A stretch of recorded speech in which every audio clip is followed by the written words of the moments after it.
അങ്ങനെ റിപ്പോർട്ടർ ടിവിക്ക് ചെറിയൊരു പണി. പൂച്ചയ്ക്കാര് മണി കെട്ടുമെന്നതായിരുന്നു ചോദ്യം.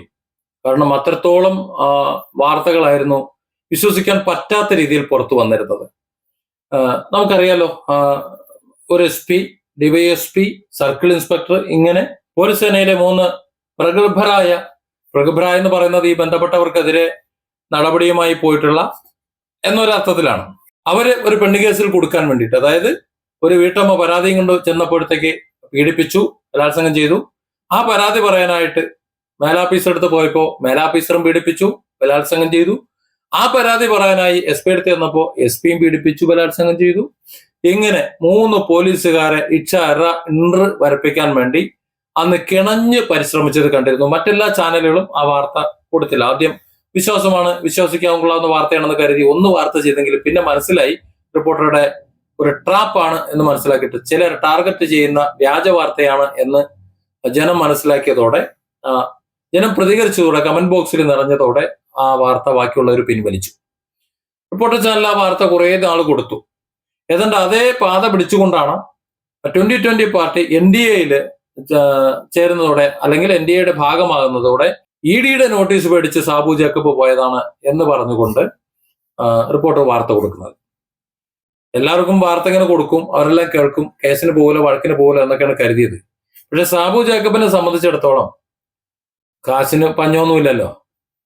കുറെ CSR ഫണ്ടും അല്ലാത്ത ഫണ്ടും ഒക്കെ കൊടുത്തിട്ട് അവിടെ ഇവിടെയൊക്കെ ചെയ്യുന്നല്ലോ. ഒരു പഞ്ചായത്തിന്റെ ഭരണം പിടിച്ചിട്ട് ആ പഞ്ചായത്തിൽ അത്യാവശ്യം തരക്കേടില്ല. സാബു പറയുന്നില്ല തന്റെ ഫണ്ട് ഇറക്കി എന്ന് പറയുന്നൊന്നുമില്ല, പക്ഷെ എങ്കിലും അത്യാവശ്യം ഫണ്ട് ഇറക്കിയിട്ട് കാര്യങ്ങളൊക്കെ ചെയ്തിട്ടുണ്ട്. ആ ചെയ്തിട്ടുള്ള ഒരു മനുഷ്യന് ഇപ്പൊ ഒരു കേസ് പറയാൻ പ്രത്യേകിച്ച് ബുദ്ധിമുട്ടുണ്ടാവും എന്ന് എനിക്ക് തോന്നുന്നില്ല.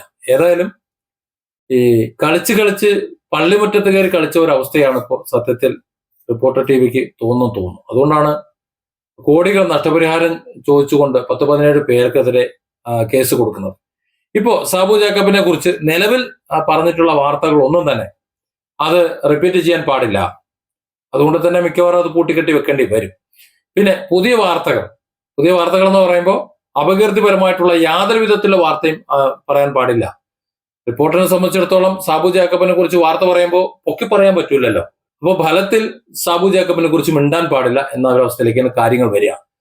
നേരത്തെ പറഞ്ഞതുപോലെ പൂച്ചയ്ക്കാര് മണികെട്ടും എന്ന് പറഞ്ഞതുപോലെ സാബു മണികെട്ടും എന്ന നിലയിലേക്ക് വരുന്നത് നല്ലതാണ്. എനിക്കിത് ഒന്നും കൂടി കടന്നാണ് പറയാനുള്ളത്. റിപ്പോർട്ടർ TV എന്നുള്ളതല്ല, കേരളത്തിലെ മലയാള ചാനലുകൾ, അത്തരത്തിലുള്ള ചാനലുകളെല്ലാം വാർത്തകൾ പ്രക്ഷേപണം ചെയ്താൽ മതി. അല്ലെങ്കിൽ വാർത്താധിഷ്ഠിത ചർച്ചകളും സാമൂഹിക അവബോധം ഉള്ള പ്രോഗ്രാമുകളും, അല്ലെങ്കിൽ മനുഷ്യർ ഇവിടെ സാമൂഹികമായി ജീവിക്കുകയാണ് എന്ന ബോധത്തിലുള്ള വാർത്തകളും ഒക്കെ സംപ്രേഷണം ചെയ്താൽ മതി. വ്യാജ വാർത്തകൾ സൃഷ്ടിച്ചുകൊണ്ട്, അല്ലെങ്കിൽ മറ്റുള്ളവരെ അപകീർത്തിപ്പെടുത്തിക്കൊണ്ടുള്ള വാർത്തകൾ, മറ്റുള്ളവരെ ആക്ഷേപിക്കുക ഒരു പ്രത്യേക സുഖമാണ്. ആ സുഖത്തിലുള്ള വാർത്തകൾ ഇവിടെ ഒരു ചാനലും വേണ്ട. സത്യത്തിൽ ഈ ഒരു വിധി, ഈ ഒരു ഉത്തരവ് മറ്റ് എല്ലാ ചാനലുകൾക്കും ബാധകമാക്കേണ്ടതാണ്. അതിനൊരു തുടക്കമായിരിക്കുമെന്ന് നമുക്ക് തോന്നുന്നു. ഇത്തരത്തിൽ അപകീർത്തിപരമായിട്ടുള്ള ഒരുപാട് കാര്യങ്ങളുണ്ട്. ഇതിന്റെ കൂടെ കേസിൽ ആരെങ്കിലും പെട്ടുകഴിഞ്ഞാൽ, നിരപരാധിയാണെങ്കിൽ കൂടി പ്രതിയായി വിചാരണ നടത്തി ശിക്ഷിച്ച് ശിക്ഷ കഴിയുന്നത് വരെയുള്ള കാര്യങ്ങൾ ഇവിടെ ചാനലുകൾ പറയുന്നുണ്ട്. അതുകൂടി ഒന്ന് നിർത്താനുള്ള ഒരു നടപടികൾ ഇവിടുത്തെ കോടതികൾ എടുക്കണം. Different angles. Don't forget to subscribe and support this channel.